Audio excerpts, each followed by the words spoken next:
Magandang gabi kaibigan. Welcome sa Pampatulog Stories. Bago tayo magsimula, shoutout sa ating mga avid listener. Kabilang sina Jahera, Jerlyn Tendoy, Prince J. Perez, Ann Kenneth Crisostomo, Riza May Gabriel, at sa iba pang sumusubaybay sa ating mga kwento. Maraming salamat sa inyong suporta. Paalala lang, ito lang ang nag-iisang channel ng Pampatulog Stories. Kung handa ka ng makinig, humanap ng komportableng posisyon, huminga ng malalim, at dahan-dahan mong ipikit ang iyong mga mata. Sa gabing ito, hayaan mong ang bawat salita ay maging banayad na hangin na dumarampi sa iyong isipan.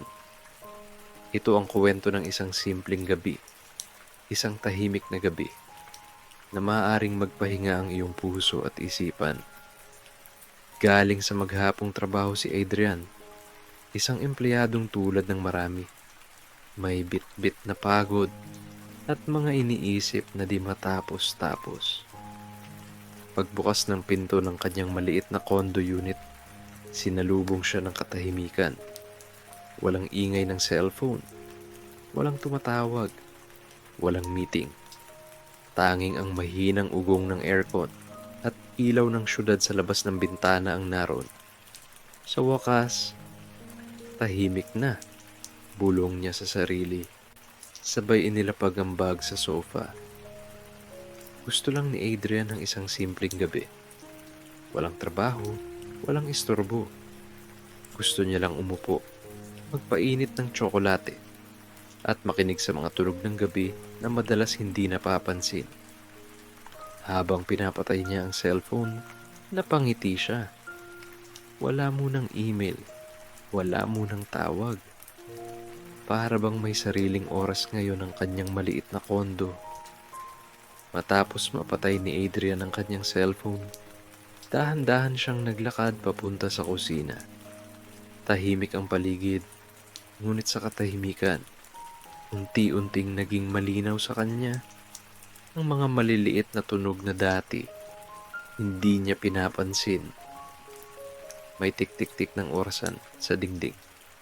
Banayad, ngunit pare-pareho ang ritmo, parang maamong awit ng gabi.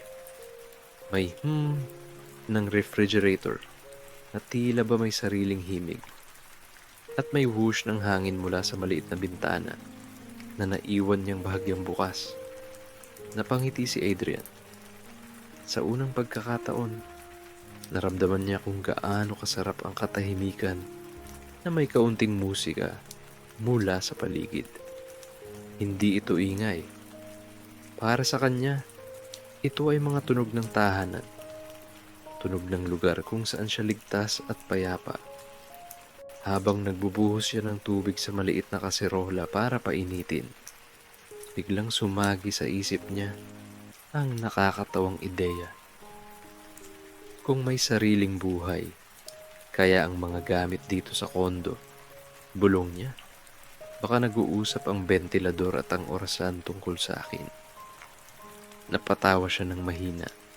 Sa imahinasyon niya, ang orasan ay nagsasabi, ay pagod na naman si Adrian. Sana matulog na siya ng maaga. Sagot ng bentilador, oo nga, pero baka magpuyat na naman yan. Mahilig kasi sa mainit na tsokolate bago matulog. Parang bata si Adrian na nakikinig sa sariling imahinasyon. Sa simpleng gabi, sa gitna ng tahimik na kondo, biglang naging mas magaan ang pakiramdam niya. Nang kumulo ang tubig, inilagay niya ang paborito niyang chocolate powder.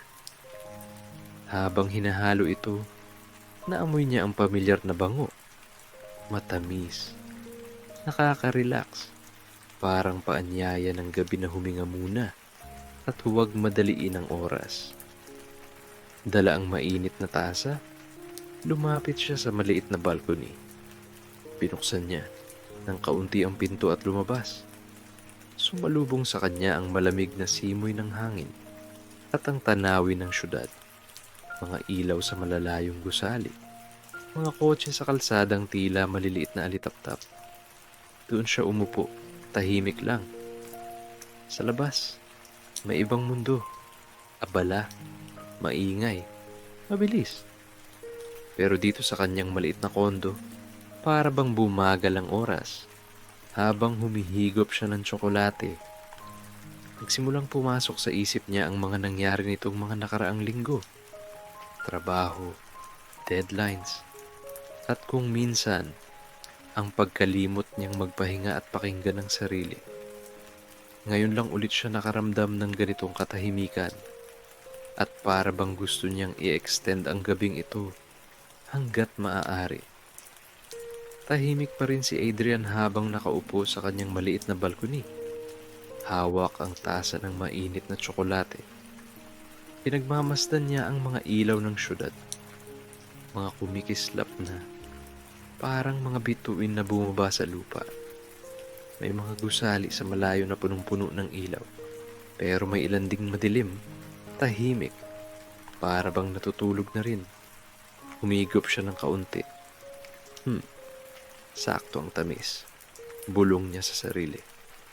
Ramdam niya ang init na dumadaloy mula sa bibig, pababa sa kanyang dibdib.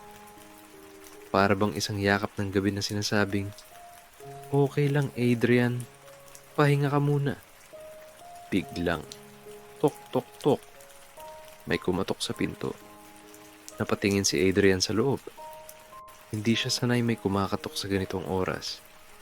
Lalo pat halos wala naman siyang kakilala sa building, maliban sa mga paminsan-minsang nakakasalubong sa hallway.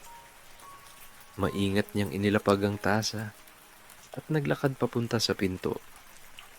Binuksan niya ito at laking gulat niya nang makita si Tatay Rudy, ang matandang kapitbahay sa kabilang unit. Si Tatay Rudy ay kilala sa buong floor bilang mabait at laging may ngiti. Kahit medyo may edad na, malakas pa ang katawan at laging naglilinis ng hallway tuwing umaga. At ngayon, heto siya. May dalang maliit na plato na may nakatakip na dahon ng saging. "Adrian, gising ka pa pala." Pati ni Tatay Rudy. May ngiti sa labi. "Opo, Tay Rudy. Ano pong maipaglilingkod ko?" Ngumiti lalo si Tatay Rudy at iniabot ang plato. "Sobra ang niluto kong suman kanina. Naalala ko, mag-isa ka lang dito. Baka gusto mo." Nakangiti si Adrian habang tinatanggap ang plato. Mainit-init pa ang suman at naamoy niya ang bango ng malagkit na bigas at niyog. "Naku, salamat po, Tay Rudy. Sakto po. Nagtitimpla lang ako ng tsokolate." Tumawa si Tatay Rudy. "Aba, ayos yan. Suman at tsokolate sa ganitong oras? Parang pista lang." Niyaya ni Adrian si Tatay Rudy na pumasok saglit. Umupo sila sa maliit na mesa at nagsalo sa suman habang umuulan ng mga simpleng kwento tungkol sa buhay, sa trabaho ni Adrian, at sa mga kabataan ngayon na masyadong abala para mapansin ang mga tahimik na gabi tulad nito. Sa simpleng pagsasalo na iyon, parang nabasag ang malamig na katahimikan ng kondo at napalitan ng init. Hindi lang ng tsokolate at suman, kundi ng pakiramdam na may koneksyon pa rin sa ibang tao, kahit sa gitna ng magulong syudad. Tahimik mo na silang kumain ni Adrian ng suman. Sa labas ng bintana, kita ang maliliit na patak ng ambon na nagsimulang bumagsak. Hindi malakas ang ulan. Sakto lang para marinig ang banayad na tik-tik-tik sa bubong ng balcony. Si Tatay Rudy, habang may hawak pang suman, nagsimula ng magkwento. "Alam mo, Adrian," wika niya, "nung bata pa ako, sa probinsya ako lumaki. Wala kaming kondo. Wala ring ganitong mga gusali. Ang tanging ilaw lang namin sa gabi, lampara. At kapag umuulan, nakikinig lang kami sa patak ng ulan habang nakabalot sa kumot. Wala pang cellphone. Wala pang internet. Pero alam mo, masaya pa rin kami." Nakikinig lang si Adrian, humihigop ng tsokolate paminsan-minsan. Ramdam niya ang kabaitan at kababaang loob sa boses ni Tatay Rudy. Ngayon, patuloy ni Tatay Rudy, ang bilis ng panahon. Lahat nagmamadali. Lahat may cellphone. Lahat gusto laging may ginagawa. Pero ang gabi, Adrian, hindi nagmamadali. Lagi lang siyang dumarating para ipaalala na kailangan din nating magpahinga. Napangiti si Adrian. Totoo nga, sa dami ng stress at ingay sa araw-araw, minsan nakakalimutan natin ang ganitong simpleng sandali. Ang kumain ng suman, uminom ng mainit na tsokolate, at makinig sa kwento ng isang mabait na kapitbahay. Alam mo ba, dagdag pa ni Tatay Rudy, kapag tahimik ang paligid, doon mo maririnig ang sarili mo. Doon mo maririnig kung pagod ka na. Doon mo maririnig kung masaya ka ba talaga o hindi. Parang may tumama sa puso ni Adrian sa sinabi ni Tatay Rudy. Totoo nga, madalas kasi sa ingay ng trabaho at responsibilidad, natatakpan ang boses ng puso niya. Habang nag-uusap sila, dahan-dahan namang humina ang ulan. Naiwan ang malamig na simoy ng hangin na pumapasok sa bintana. Matapos ang ilang kwento pa, tumayo si Tatay Rudy at nagpaalam. Sige Adrian, matulog ka na. Huwag mo ubusin ang suman ha, para bukas may makain ka pa. Ngumiti si Adrian. Salamat po ulit Tay Rudy, sa suman at sa kwento. Tumango lang si Tatay Rudy at bumalik sa kanyang unit. Iniwan si Adrian na nakaupo pa rin, pero mas magaang na ang pakiramdam. Nang makabalik si Adrian sa balcony matapos isara ang pinto, tahimik niyang tinitigan ang plato ng suman sa mesa. May 2 pa siyang natirang piraso. Mainit-init pa rin ang mga ito, at sa bawat amoy ng niyog at malagkit, parang bumabalik sa alaala niya ang mga sinabi ni Tatay Rudy. Umupo siya, tahimik na kumagat ng isa. Malambot, matamis, sakto ang lasa. Habang ngumunguya, napatingin siya sa mga ilaw ng syudad. Ang ilan sa mga bintana sa malalayong gusali ay nagbukas. Nagpatay ng ilaw. Kuminsan ay may makikitang taong dumadaan. Naisip niya, iba-iba rin pala ang kwento ng bawat ilaw na iyan. Baka may isang katulad niya, pagod, galing trabaho, naghahanap ng katahimikan. Baka may nagdiriwang ng kaarawan. Baka may nag-aaway. Baka may umiiyak. Baka may masayang pamilya. Sa simpleng pagtingin sa malalayong bintana, para bang unti-unti niyang naaalala na hindi pala siya nag-iisa sa mundong ito. Tumapo ang malamig na hangin sa kanyang pisngi. Sabay may daladalang banayad na halimuyak ng ulan. Kakaiba ang simoy ng hangin pagkatapos ng ambon. Malinis, malamig, at para bang may dalang bagong simula. Naisip ni Adrian, tama si Tatay Rudy. Ang gabi nga pala ay hindi nagmamadali.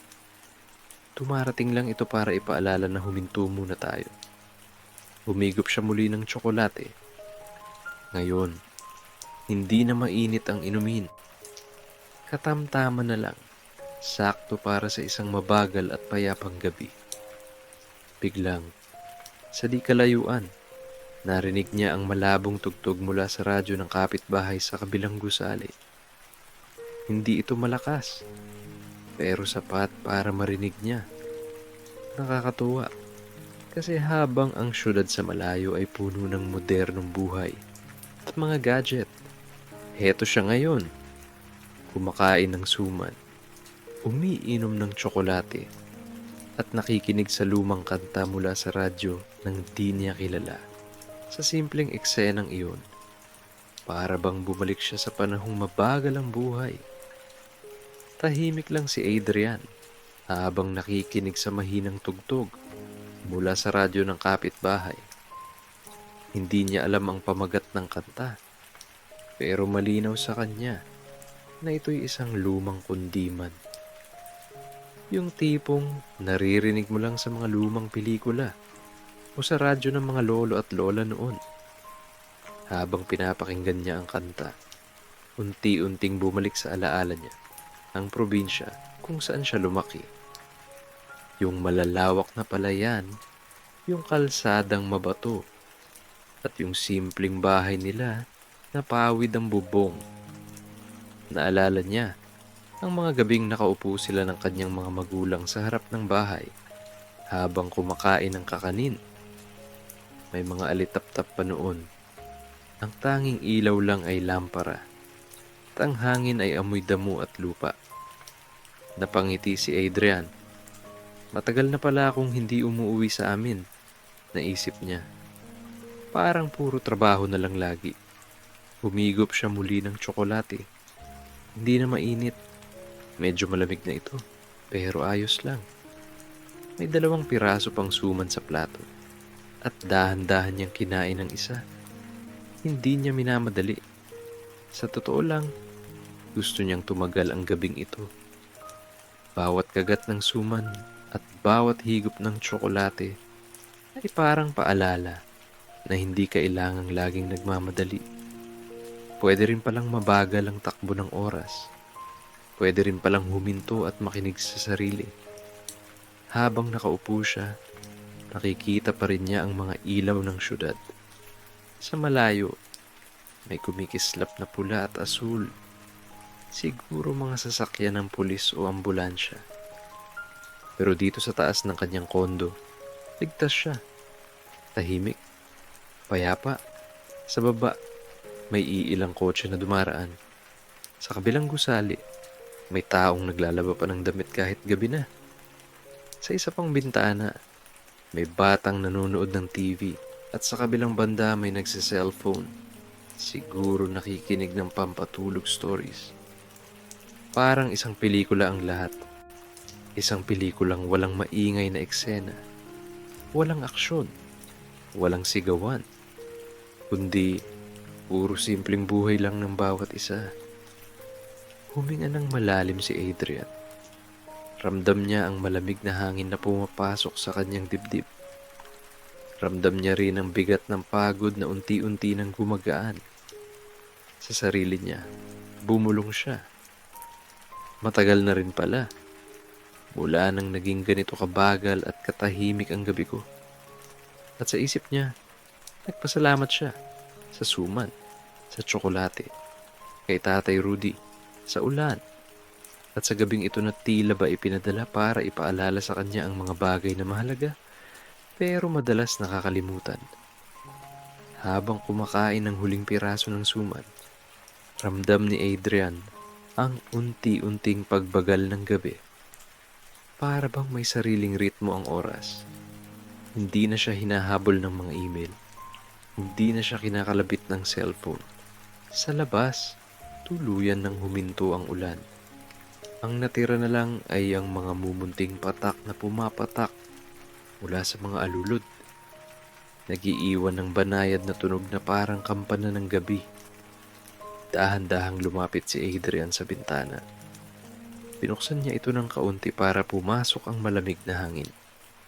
Huminga siya ng malalim at sa bawat paghinga, pakiramdam niya'y nililinis nito ang lahat ng pagod at bigat na naramdaman niya nitong mga nakaraang linggo. Minsan, sa katahimikan, doon lang natin naririnig ang boses ng puso natin.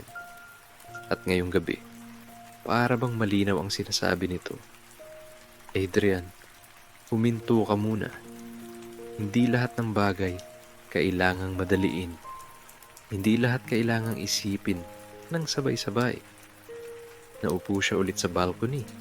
Inilagay ang tasa ng tsokolate sa gilid at tiningnan ang kalangitan. Hindi masyadong kita ang mga bituin dahil sa mga ilaw ng syudad. Pero may iilang kumikislap. Naalala niya ang mga sinabi ni Tatay Rudy kanina. Kapag tahimik ang paligid, doon mo maririnig ang sarili mo. Totoo nga, ngayon lang niya naramdaman na parang bumagal ang tibok ng kanyang puso. Wala siyang iniisip na trabaho. Wala siyang iniisip na problema. Ang iniisip lang niya ay kung gaano kasarap ang gabing ito. Payapa, simple, at puno ng mga munting paalala mula sa paligid. Habang nakikinig sa mahinang tugtog mula sa radyo ng kapitbahay, naramdaman ni Adrian na inaantok na siya. Hindi pa niya gustong pumasok sa kwarto. Gusto pa niyang damhin ang katahimikan bago tuluyang pumikit. Sa isip niya, nagpasalamat siya ulit sa suman, sa tsokolate, sa ulan, sa musika, at sa mga simpleng bagay na madalas niyang nakakaligtaan. Dahan-dahang bumalik si Adrian sa loob ng kanyang kondo. Naiwan sa mesa ang plato na may dahon ng saging, kung saan nakapatong kanina ang mga suman. Sa tabi nito, kalahati ng tasa ng tsokolate. Medyo malamig na, pero amoy pa rin niya ang kaunting tamis sa hangin. Binuksan niya ang maliit na ilaw sa tabi ng sofa. Kulay dilaw ito, hindi masakit sa mata. Ang ganitong ilaw, sabi ng iba, ay nakaka-relax. Parang sinasabi sa iyong, pahinga ka na. Bago siya humiga, lumapit muna siya sa bintana. Tiningnan niya ang syudad, ang mga gusali, ang mga ilaw, at ang iilang taong gising pa sa malalayong bintana. Tapos, tiningnan niya ang kalangitan na may iilang bituin na kumikislap. Salamat sa gabi na ito, mahina niyang bulong. Halos siya lang ang nakarinig. Pagbalik niya sa sofa, humiga siya ng dahan-dahan. Hindi na niya sinara ang ilaw. Sakto lang ang liwanag para hindi madilim, pero hindi rin maliwanag. Sa paligid, tanging tunog ng hangin at malayong ingay ng syudad ang maririnig. Naalala niya ang sinabi ni Tatay Rudy. Ang gabi, dumarating para ipaalala na kailangan nating magpahinga. At oo nga, ngayon lang niya naramdaman na hindi pala lahat ng problema kailangang sagutin ngayon. Hindi lahat ng tanong kailangang tapusin kaagad. Minsan, sapat na ang huminto, huminga, at hayaang dumaan ang gabi ng tahimik. Habang unti-unting pumipikit ang kanyang mga mata, parang unti-unti ring lumalambot ang mundo sa paligid. Ang malamig na hangin, ang mga naiwan pang ilaw ng syudad, at ang huling tunog ng kundiman mula sa radyo ng kapitbahay.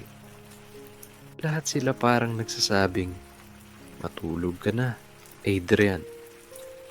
Bukas, panibagong araw na naman. At bago siya tuluyang nakatulog, ang huling pumasok sa isip niya ay simple lang. Salamat sa suman. Salamat kay Tatay Rudy. Salamat sa tahimik na gabi. Maraming salamat sa pakikinig sa kwentong ito. Naway dala ng tahimik na gabi ang kapayapaan sa iyong isipan at puso. Minsan, sa gitna ng ingay ng mundo, kailangan lang natin ng simpleng paalala na huminto, huminga, at pahalagahan ang maliliit na bagay. Ngayon, ipikit mo na ang iyong mga mata. Hayaang ang gabi ang yumakap sa iyo ng payapa at bukas, may panibagong araw na naman para magsimula. Magandang gabi.